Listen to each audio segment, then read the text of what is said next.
Halo bro, Assalamualaikum warahmatullahi wabarakatuh. Kembali lagi dengan saya Dafan Mulifa di Mulifa Channel.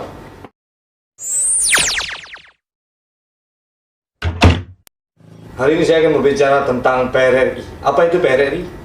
PRRI adalah Pemerintahan Republik Revolusioner Indonesia. Banyak yang menyangka PRRI ini adalah sebuah pemberontakan, padahal bukan. PRRI hanyalah kritikan keras bagi pemerintah yang ada di Indonesia ketika itu hanya fokus pada Jakarta saja. Jadi PRRI ini tidak seperti pemberontakan-pemberontakan yang ada di Indonesia seperti OPM, seperti GAM, bukan. Dia hanya sebuah kritik besar atau kritikan keras untuk Indonesia soal komunisme, soal otonomi daerah yang tidak merata, soal pembangunan daerah yang tidak merata, soal konstitusi yang tidak berjalan dengan baik. Jadi PRRI ini dipimpin oleh Kolonel Ahmad Hussein ketika itu. Memang waktu itu usia Indonesia ini sangat muda sekali setelah agresi militer Belanda 2. Sebenarnya Sumatera Barat atau Minangkabau adalah Indonesia yang sangat Indonesia sekali. Seperti yang pernah dikatakan oleh Buya Ma'rif, jika semuanya yang ada di Indonesia ini ingin merdeka, maka yang tersisa hanya Sumatera Barat saja. Karena hanya Sumatera Barat saja yang benar-benar Indonesia. Sumatera Barat tidak pernah ingin memisahkan diri dari Indonesia. Ketika zaman Republik Indonesia Serikat, yang menjadi Republik Indonesia itu sendiri adalah Sumatera Barat dan Yogyakarta atau rakyat Minangkabau. Jadi dari 8 orang yang mendirikan bangsa ini, 7 orang diantaranya adalah orang Minangkabau. Ini dia video tentang PRRI. Saya rasa bukanlah pemberontakan. Pemerintahan Revolusioner Republik Indonesia, biasa disingkat dengan PRRI, merupakan salah satu gerakan pertentangan antara pemerintah daerah dengan pemerintahan pusat yang ada di Jakarta, yang dideklarasikan pada tanggal 15 Februari tahun 1958 dengan keluarnya ultimatum dari Dewan Perjuangan yang dipimpin oleh Letnan Kolonel Ahmad Hussein di Padang, Sumatera Barat, Indonesia. Gerakan ini mendapat sambutan dari wilayah Sulawesi Utara dan Sulawesi Tengah, di mana pada tanggal 17 Februari tahun 1958, kawasan tersebut menyatakan mendukung PRRI. Konflik yang terjadi ini sangat dipengaruhi oleh tuntutan pemberlakuan otonomi daerah yang lebih luas. Ultimatum tersebut bukan tuntutan pembentukan negara baru maupun pemberontakan, tetapi lebih merupakan protes mengenai bagaimana konstitusi itu dijalankan. Pada masa bersamaan kondisi pemerintahan di Indonesia masih belum stabil pasca agresi Belanda. Hal ini juga mempengaruhi hubungan pemerintah pusat dengan daerah serta menimbulkan berbagai ketimpangan dalam pembangunan, terutama pada daerah-daerah di luar Jawa. Pemimpin militer dan politikus di beberapa bagian luar Jawa menilai pembangunan dan perekonomian di tahun 1950-an, tepatnya pasca pembubaran Republik Indonesia Serikat, terlalu condong berfokus ke Jawa. Merespon ketimpangan yang terjadi antara daerah di Jawa dan daerah di luarnya, terbentuklah golongan regionalis di Sumatera dan Sulawesi. Bibit-bibit konflik tersebut mulai terjadi sejak dikeluarkannya Perda nomor 50 tahun 1950 tentang pembentukan wilayah otonom oleh Provinsi Sumatera Tengah waktu itu, yang mencakup wilayah Provinsi Sumatera Barat dan sekitarnya. Dicatat 2 Indonesianis dari Australia, Daniel S. Leff dan Herbert Feith, dalam The End of Indonesia Rebellion tahun 1963, kelompok regionalis menilai bahwa pemerintah cenderung sentralistis, birokratis, korup, dan membelakangi situasi di luar Jawa. Mereka menuntut sistem pemerintahan desentralisasi yang memberikan otonom luas bagi daerah. Kecenderungan anti-komunis juga menjadi ciri yang melekat pada kelompok ini, karena orang-orang di kelompok ini berasal dari golongan militer dan Partai Masyumi.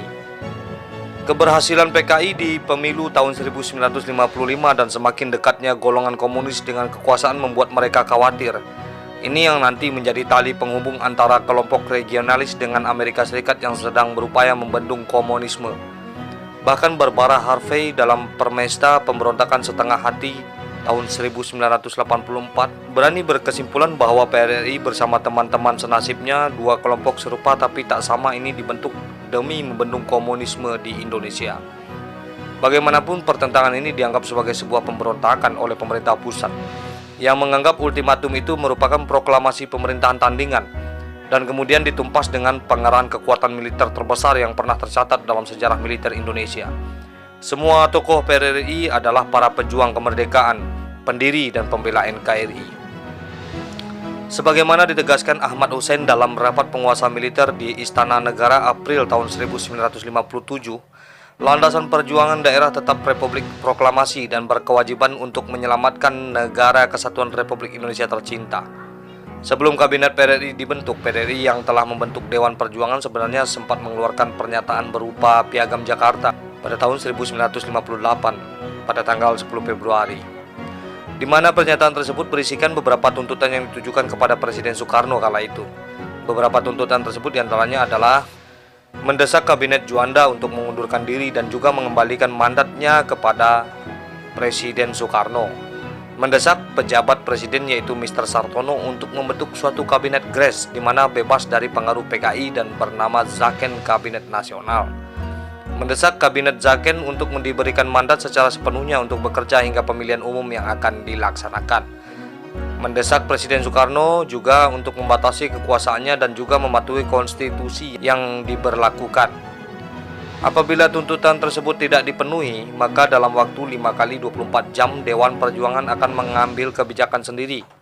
Tokoh sentral PRRI Kolonel Hussein semasa hidup juga membantah keras aksinya bukanlah sebuah pemberontakan. Saya bukan pemberontak. Saya hanya mengingatkan Presiden Soekarno tidak terlalu dekat dengan Partai Komunis Indonesia, ujar Hussein, mencuplik hasil wawancara Dasman Jamaluddin yang dipublikasikan di Kompas pada tahun 1995. Pakar Hukum Tata Negara Universitas Andalas, Unan, Ferry Amsari mengatakan perspektif pusat dan perspektif Sumatera sangat berseberangan adalah wajar.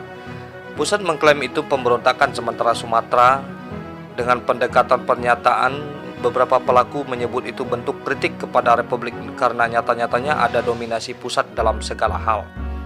Pusat tidak melihat itu secara bijaksana karena memang situasi saat itu umur bernegara baru sangat muda, ujar Direktur Pusat Studi Konstitusi atau Pusako. Oke, itu dia sekilas cerita tentang PRRI.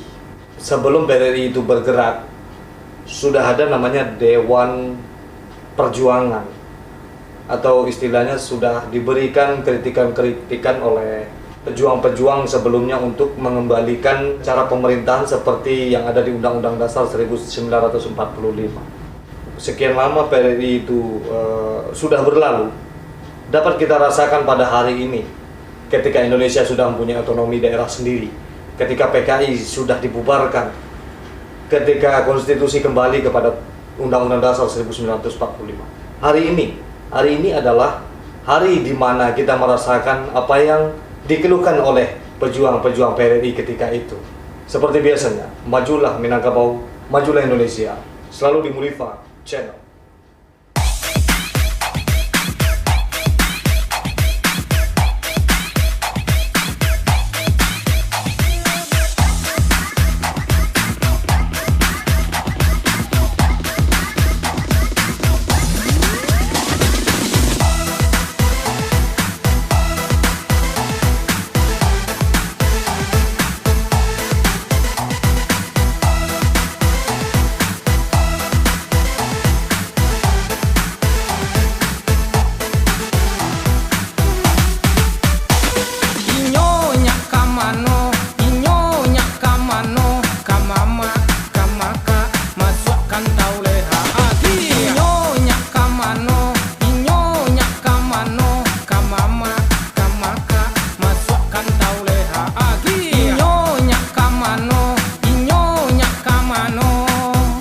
Hello, brother. Hello, sister. How are you?